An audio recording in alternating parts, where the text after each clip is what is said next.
Šunų parodas dažnas keturkojų mylėtojas vadina ne hobiu, o gyvenimo stiliumi. Gegužės 11-ąją Lietuvos šunų mylėtojai susirinko į Jonavą. Visų veislių sertifikatinė šunų paroda. Rengėjas – Jonavos tarnybinės ir dekoratyvinės šunininkystės klubas. Dalyvauja daugiau nei 500 beveik 150 veislių keturkojai. Nusprendėm dalyvauti parodose būtent dėl to, kad šuo yra gražus ir norėtųsi gal kažkiek ir pasirodyti, kad turime tokį gražų šunį. Šiuose renginiuose atrenkami geriausiai veislės standartą atitinkantys šunys. Vėliau jie įvertinami ir apdovanojami. Svarbi ne tik keturkojo išvaizda, bet ir auklėjimas.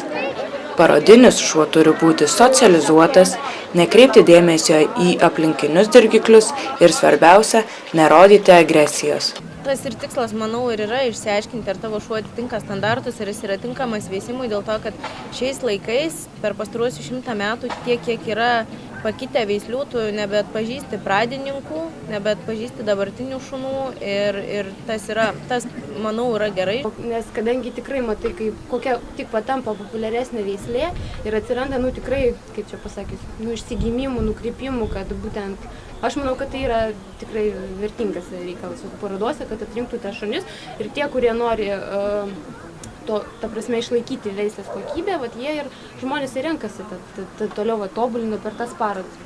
Ringe kiekvienas šuo apžiūrimas. Teisėjas vertina keturkojo išvaizdą, judesį, apžiūri sąkandį, stebi, kaip šuo reaguoja į svetimo žmogaus prisilietimą. Po apžiūros keturkojis gauna įvertinimą ir aprašymą. Šiaip manau, kad būtent teisėjų vertinimas, kad šuniukų yra tas gerai, pas jį tas gerai, jisai šiaip geras savo veislės atstovas.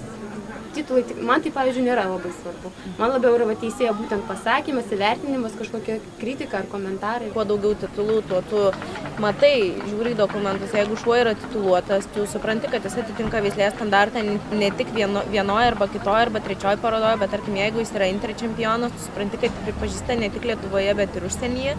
Tu žinai, kad tai yra tinkamas variantas, tarkim, tavo kalyje arba nežinau, tiesiog parekomenduoti ir kad tu žinai, kad tai yra stiprus savo veislės atstovas. Kaip ir kiekvienas reiškinys, taip ir šunų parodos turi ir neigiamą pusę. Pradedant finansais ir baigiant korumpuotais teisėjais. Nori darbinio šuns, tarkim, malinua, tie patys saviganiai. Šuo turi būti paklusnus tik šeimininkui, šuo turi būti paklusnus, sutvertas darbui ir visam tam reikalui. Jeigu tu tokį šunį užsiaugini ir tas šuo yra tikrai tinkamas darbui, jisai žinoma tam, kad tu įveislumis turi būti vedamas į parodas. Parodas savotiškai gadina tokius šunis. Darbinius šunis, aš apie darbinius šunis. Ir net pačiai teko matyti, kaip parodose elgiamasi su šunimis. Pavyzdžiui, jeigu ne šeimininkas atvažiuoja su šunimu, kaip būna, aišku, negaliu pasakyti apie visus, bet esu mačius, kad šuo yra įvaromas į tam būdą, vienas po kito traukiamas, jeigu daugiau šunų atveža skirtingų, pavyzdžiui.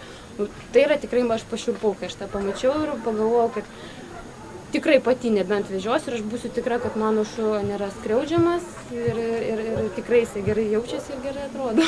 Šunų parodos turi ne tik kinologinę naudą padedančią atrinkti šunis veisimui, bet tai ir graži šunų mylėtojų šventė, kuris skatina džiaugti šunimis, bendrauti tarpusavyje ir turiningai praleisti laiką.